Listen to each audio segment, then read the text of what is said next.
Hello नमस्कार दोस्तों, स्वागत है आपकी अपने YouTube channel DS Rajput education में। तो साथियों, मैं हूं आपका अपना दोस्त और होस्ट देशराज सिंह राजपूत, आपके अपने YouTube channel DS Rajput education में।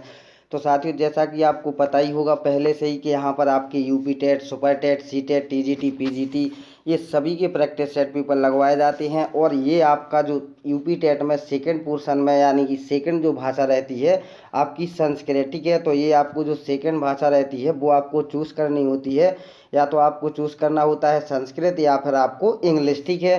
तो जो भी हमारे भाई बहन इंग्लिश लेते हैं या इंग्लिश पढ़ते हैं उनके लिए ये प्रैक्टिस सेट पेपर है। तो आशा करूँगा कि आप लोग शुरू से अंत तक ज़रूर देखेंगे और वीडियो को ज़रूर पसंद करेंगे। तो साथियों, अगर आपको वीडियो अच्छी लगे तो आप लोग लास्ट में ज़रूर लाइक कर देना वीडियो को, और हो सके इसी प्रकार से और भी अगर आप लोग प्रैक्टिस सेट पेपर देखना चाहें तो चैनल को भी ज़रूर सब्सक्राइब कर लेना। तो चलते हैं अपन वीडियो को स्टार्ट करते हैं बिना समय बर्बाद किए हुए। पहला क्वेश्चन देखते हैं साथियों। अगर आपको क्वेश्चन आता है तो आप लोग साथ में ही कमेंट करते जाइएगा, या फिर आप लोग लास्ट में अपने नंबर काउंट करके हमें ज़रूर अपने नंबर बताते जाइएगा, ठीक है। तो देखते हैं, नवचत्वारिशत संस्कृत की संख्या को कहते हैं। तो क्या पूछा जा रहा है, नवचत्वारिशत किसको कहते हैं? 29 को, या 39 को, या 49 को, या फिर 59 को। तो यहाँ पर क्या पूछा गया है, नवचत्वारिशत। तो यहाँ पर उल्टा चलता है दोस्तों, यहाँ पर जैसे कि पूछा गया है नवचत्वारिशत यानी कि कितना, 94, ठीक है। नवचत्वारिशत, ठीक है। 49 को अपन क्या कहते हैं संस्कृत में, नवचत्वारिशत, ठीक है। तो क्या राइट आंसर हो जाएगा आपका? तीसरा विकल्प जो होगा वो आपका राइट आंसर हो जाएगा, ठीक है। तो नेक्स्ट क्वेश्चन देखते हैं, अभिज्ञान शाकुंतलम की रचयिता है। तो अभिज्ञान शाकुंतलम की रचयिता कौन है? ये दोस्तों कई बार आपको क्वेश्चन मिला भी होगा और इसका आंसर भी आपको आता होगा, ठीक है। तो आप लोग जरूर कर पाएंगे इसको। अभिज्ञान शाकुंतलम की रचयिता कौन हो जाएंगे? भारवी, अश्वघोष, कालिदास, या फिर श्रीहर्ष। तो क्या होगा इसका राइट आंसर? तो दोस्तों इसका जो राइट आंसर होगा, जो अभिज्ञान शाकुंतलम की रचयिता जो है वो है कालिदास जी, ठीक है। तो ये तीसरा विकल्प हमारा राइट आंसर हो जाएगा, ठीक है। नेक्स्ट क्वेश्चन देखते हैं, भानु नाम में विभक्ति है। तो भानु नाम में कौन सी विभक्ति है?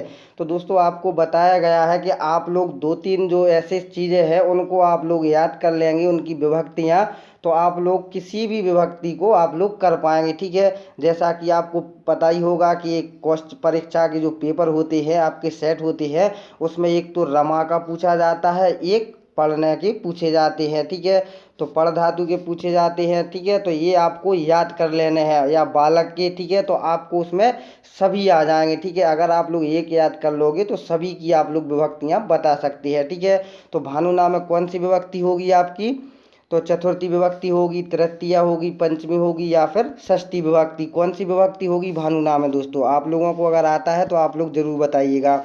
तो इसका जो राइट आंसर होगा भानु नाम में जो आपकी विभक्ति होगी वो होगी तृतीया विभक्ति, ठीक है। तो जो आपका दूसरा ऑप्शन दिया हुआ है वो आपका राइट आंसर हो जाएगा, ठीक है। नेक्स्ट क्वेश्चन देखते हैं। तो यहाँ पर नेक्स्ट क्वेश्चन जो दिया हुआ है, यहाँ पर पूछा जा रहा है कि गूढ़ादय की प्रसिद्ध रचना है। तो गूढ़ादय की प्रसिद्ध रचना कौन सी है? हितोपदेश, पंचतंत्र, या बृहत कथा, या फिर हर्षचरित, ठीक है। तो गूढ़ादय की प्रसिद्ध रचना कौन सी हो जाएगी आपकी? आंसर आता है तो आप लोग जरूर करते चलिएगा इसको। तो दोस्तों जो गूढ़ादय की जो प्रसिद्ध रचना है वो बृहत कथा है इनकी रचना, ठीक है। तो ये आपका राइट आंसर हो जाएगा, तीसरा विकल्प, ठीक है। नेक्स्ट क्वेश्चन देखते हैं, हितोपदेश का संबंध किस विद्या से है, ठीक है। तो हितोपदेश का जो संबंध है वो कौन सी विद्या से हो जाएगा? सूत्र विधि, कहानी विधि, कहानी कथन विधि, या फिर भाषण विधि, या फिर व्याख्यान विधि। तो क्या हो जाएगा इसका राइट आंसर? हितोपदेश का जो संबंध होता है वो किससे होता है, कौन सी विद्या से होता है आपका, ठीक है। तो इसका जो राइट आंसर होगा, जो हितोपदेश का जो संबंध है वो कहानी कथन विद्या से आपका संबंध होता है, ठीक है। तो जो दूसरा विकल्प दिया हुआ है वो आपका राइट आंसर हो जाएगा, ठीक है। नेक्स्ट क्वेश्चन देखते हैं, तस्मई में विभक्ति है। तो तस्मई में कौन सी विभक्ति है? प्रथमा, द्वितीय, तृतीया, या फिर चतुर्थी विभक्ति। कौन सी विभक्ति हो जाएगी तस्मई में? तो दोस्तों इसका जो राइट आंसर होगा, तस्मई में जो विभक्ति होगी आपकी वो चतुर्थी विभक्ति हो जाएगी, ठीक है। तो जो चौथा ऑप्शन दिया हुआ है आपका राइट आंसर हो जाएगा, ठीक है। नेक्स्ट क्वेश्चन देखते हैं, अज्ञा का विलोम होता है। तो अज्ञ का विलोम क्या होता है? बहु, विरक्त, विज्ञ या फिर प्रकट। ठीक है, तो आप लोग यज्ञ को पढ़ेंगे, इसका जैसे ही आप लोग विलोम शब्द निकालेंगे तो यज्ञ का क्या आएगा, आपके मुंह से निकलेगा यज्ञ का विज्ञ, विज्ञ का यज्ञ। ठीक है, तो इसका जो राइट आंसर होगा आपका वो हो जाएगा विज्ञ। ठीक है, तो यज्ञ का जो विलोम शब्द होगा वो विज्ञ हो जाएगा। ठीक है, तीसरा ऑप्शन आपका राइट आंसर हो जाएगा। ठीक है, नेक्स्ट क्वेश्चन देखते हैं। पंचवटी में समास है, तो पंचवटी में क्या समास हो जाएगा, द्वंद्व, द्विगु, अव्ययीभाव या फिर कर्मधार। तो पंचवटी में कौन सा समास होगा, आपने पढ़ा ही होगा इसका आंसर। ठीक है, तो साथियों जैसा कि आपको पता होगा कि जहाँ भी संख्याओं का बोध होता है वहाँ कौन सा समास होता है, वहाँ पर द्विगु समास आपका होता है। ठीक है, लेकिन केवल एक जो ऐसी चीज़ है, आपने जैसे कि पढ़ा होगा कहीं भी, 4 गज मलमल। ठीक है, 4 गज मलमल, तो इसमें आपका द्विगु समास नहीं होगा। इसमें आपका जो समास होता है वो परिमाण बोधक समास होता है। नहीं तो आप लोग ये कहें कि सर ने हमें बताया था कि जहाँ पर संख्या का बोध होता है वहाँ द्विगु समास होता है, लेकिन जो आपका होता है वो आपको थोड़ा सा समझना होता है। यहाँ पर गज दिया हुआ है, ठीक है, तो वो एक पैमाना होता है, यानी कि परिमाण बोधक होता है। लेकिन जो यहाँ पर पंचवटी, ठीक है, तो ये आपका क्या हो जाएगा, द्विगु समास राइट आंसर हो जाएगा। ठीक है, नेक्स्ट क्वेश्चन देखते हैं। लता शब्द का चतुर्थी एक वचन है, तो लता शब्द का चतुर्थी एक वचन में क्या हो जाएगा, लताई, लताया, लतया या फिर लता। तो क्या हो जाएगा लता शब्द का चतुर्थी एक वचन। तो आप लोगों से जैसे बताया भी गया है कि आप लोग ऐसे, जैसे कि मैंने बताया था कि बालका, बालका या पढ़ती या फिर रमा, इसके आप लोग वचन विभक्ति याद कर लेंगे तो आपको आराम से आ जाएगा, कोई भी क्वेश्चन पूछ लिया जाए आपसे। ठीक है, तो लता शब्द का जो चतुर्थी एक वचन होगा वो हो जाएगा आपका लताई। ठीक है, ये लिखा हुआ है लताई। ठीक है, तो ये आपका कौन सा, चतुर्थी का एक वचन आपका हो जाएगा। ठीक है, नेक्स्ट क्वेश्चन देखते हैं। बहुत ही इंपॉर्टेंट क्वेश्चन है, अभिज्ञान शाकुंतलम से संबंधित दोस्तों आपके क्वेश्चन, कई क्वेश्चन परीक्षा में पूछे जाते हैं। ठीक है, जैसा कि आप लोग देख रहे होंगे ये आपका दूसरा क्वेश्चन है अभिज्ञान शाकुंतलम से। ठीक है, तो यहाँ पर दिया हुआ है अभिज्ञान शाकुंतलम की मुख्य नायिका कौन थी, वो आपको बताना है। तो जो अभिज्ञान शाकुंतलम में नायिका थी वो कौन थी, सीता, शकुंतला, अनुसैया या फिर प्रियंवदा। ठीक है, तो कौन थी अभिज्ञान शाकुंतलम की जो मुख्य नायिका थी, तो वो थी आपकी शकुंतला। ठीक है, तो ये आपका राइट आंसर हो जाएगा, दूसरा विकल्प। ठीक है, नेक्स्ट क्वेश्चन देखते हैं। भाषण शिक्षण में दृश्य श्रव्य साधनों के उपयोग का प्रयोजन है, तो भाषण शिक्षण में जो श्रव्य दृश्य साधनों के उपयोग का प्रयोजन है वो किस चीज़ में है, बालकों के कार्य को सरल बनाना, बालकों को नवीन उपकरणों का ज्ञान कराना, या फिर बालकों को कक्षा में बिठाए रखना, या फिर जो चौथा ऑप्शन है बालकों की विभिन्न इंद्रियों को क्रियाशील बनाना। ठीक है, तो भाषण शिक्षण में दृश्य साधन है जो, वो कौन से प्रयोजन में लिए जाती है। ठीक है, तो आपको इसका आंसर देना है। तो दोस्तों जो भाषण शिक्षण में जो दृश्य साधनों के उपयोग होते हैं उनका प्रयोजन होता है वो बालकों की विभिन्न इंद्रियों को क्रियाशील बनाने के लिए उपयोगी होता है। ठीक है, तो जैसा कि आप लोग जानते ही होंगे कि जब आप छोटे बच्चों को पढ़ाते होंगे तो उनको आप लोग दृश्य सामग्री जरूर दिखाते होंगे। वो क्यों दिखाती हैं, वो इसलिए दिखाती हैं कि उनकी दिमाग में अच्छी तरीका से बैठ जाए और वो बहुत दिनों तक उसको अपने दिमाग में बैठा सके। ठीक है, उसको वो जो ज्ञान होता है वो अस्थाई ज्ञान हो जाता है उस चीज़ को। ठीक है, तो नेक्स्ट क्वेश्चन देखते हैं। यहाँ पर नेक्स्ट क्वेश्चन में पूछा जा रहा है कि संस्कृत में भविष्यत काल के लिए किस लकार का प्रयोग किया जाता है। तो भविष्यत काल के लिए कौन सी लकार का प्रयोग किया जाता है, लट लकार का, लूट लकार का, लट लकार का या फिर लड लकार का। ठीक है, तो क्या हो जाएगा इसका राइट आंसर। तो दोस्तों इसका जो राइट आंसर होगा कि संस्कृत में जो भविष्य काल के लिए लकार का प्रयोग किया जाता है वो किया जाता है लृट लकार के लिए। ठीक है, लृट लकार के लिए आपका तीसरा जो विकल्प है वो राइट आंसर हो जाएगा। ठीक है, नेक्स्ट क्वेश्चन देखते हैं। कालिदास किस अलंकार के प्रयोग के लिए प्रसिद्ध हैं, बहुत ही महत्वपूर्ण क्वेश्चन है, इंपोर्टेंट क्वेश्चन है ये। कालिदास किस अलंकार के प्रयोग के लिए प्रसिद्ध है, अनुप्रास, उत्प्रेक्षा, उपमा या फिर रूपक। तो क्या हो जाएगा इसका राइट आंसर। तो दोस्तों आप लोग जरूर करते चलिएगा इन क्वेश्चन आंसरों को, ठीक है। आपके हिसाब से बहुत ही महत्वपूर्ण क्वेश्चन आंसर हैं, ये सभी परीक्षाओं में क्वेश्चन पूछे जाते हैं, इसी तरीका से आपके क्वेश्चन आंसर आते भी हैं, ठीक है। तो इसका जो राइट आंसर होगा कि कालिदास जो है वो उपमा अलंकार के प्रयोग के लिए प्रसिद्ध है, ठीक है। तो ये तीसरा विकल्प आपका राइट आंसर हो जाएगा, ठीक है। नेक्स्ट क्वेश्चन देखते हैं। संस्कृत दिवस मनाया जाता है, ये सबसे महत्वपूर्ण क्वेश्चन है। अगर आप लोग संस्कृत पढ़ते हैं, ये नहीं आपको आता है, तब आपकी गलत बात है, ठीक है। अगर आप लोगों को नहीं आता है तो आज से आप लोगों को याद करना है। अगर आप लोग चाहें तो पेन कॉपी लेकर के इसको नोट डाउन भी कर सकते हैं, ठीक है। तो संस्कृत दिवस कब मनाया जाता है? कार्तिक पूर्णिमा को, श्रावणी पूर्णिमा को, शरद पूर्णिमा को या फिर माघी पूर्णिमा को। तो दोस्तों जो संस्कृत दिवस मनाया जाता है आपका, वो मनाया जाता है श्रावणी पूर्णिमा को, ठीक है। तो ये दूसरा जो ऑप्शन है आपका बी विकल्प राइट आंसर हो जाएगा, ठीक है। जैसा कि मैंने आपको बताई है कि आप लोग चाहें तो इसको नोट डाउन भी कर सकते हैं, ठीक है। यहाँ पर उससे भी अच्छा क्वेश्चन दिया हुआ है, पुराणों की संख्या है। तो पुराणों की कितनी संख्या है? 4, 18, 24 या फिर 17। तो कितनी संख्या हो जाएगी पुराणों की? तो दोस्तों जो पुराणों की संख्या है आपकी वो होती है 18, ठीक है। यहाँ पर दूसरा विकल्प में दिया हुआ है 18, तो पुराणों की कितनी संख्या है? 18 है, ठीक है। नेक्स्ट क्वेश्चन देखते हैं। हल संधि कहते हैं, हल संधि किसको कहते हैं? स्वर संधि को, व्यंजन संधि को, विसर्ग संधि को या फिर मुख संधि को, ठीक है। तो हल संधि किसको कहा जाता है? तो दोस्तों हल संधि जो अपन कहते हैं वो व्यंजन संधि को कहते हैं, ठीक है। हल संधि किसको कहते हैं? व्यंजन संधि को, ठीक है। दूसरा जो विकल्प है आपका राइट आंसर हो जाएगा, ठीक है।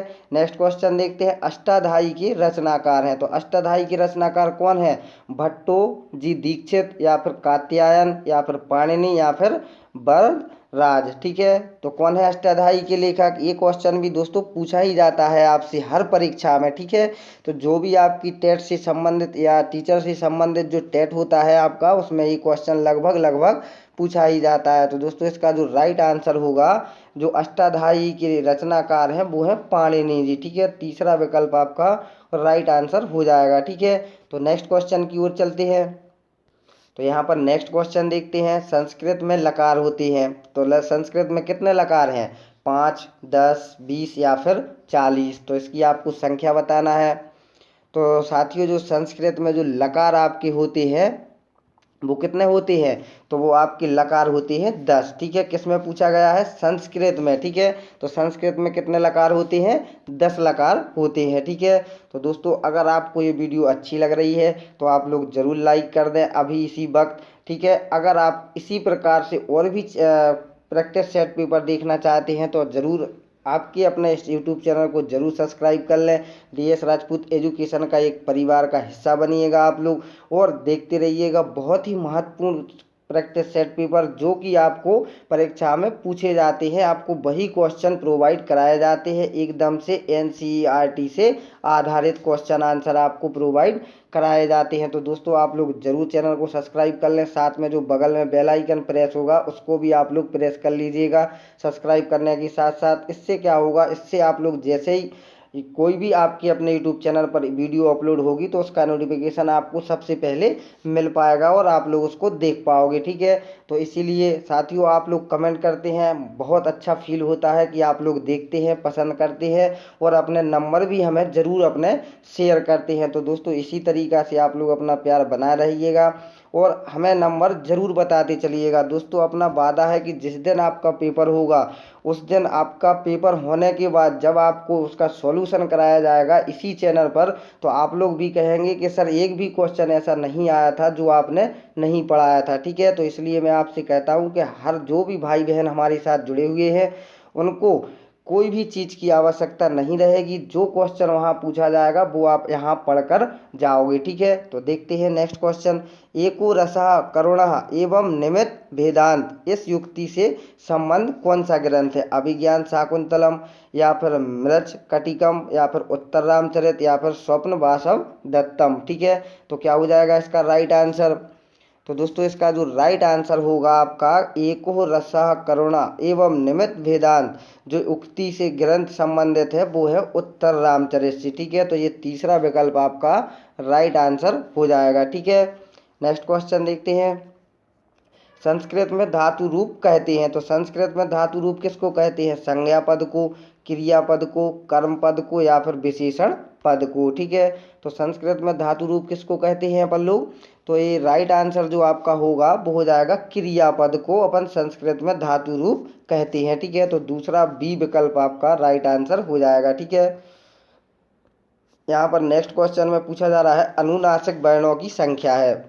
तो अनुनासिक वर्णों की संख्या कितनी होती है? 3, 4, 5 या फिर 7। तो आपको अनुनासिक वर्ण बताने हैं। ठीक है, तो कितनी होती है अनुनासिक वर्णों की संख्या?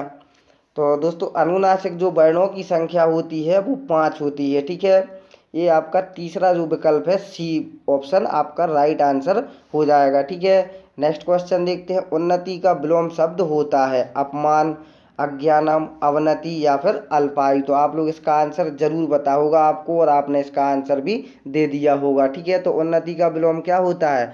उन्नति का अवनति आपका राइट आंसर हो जाएगा। ठीक है, अवनति।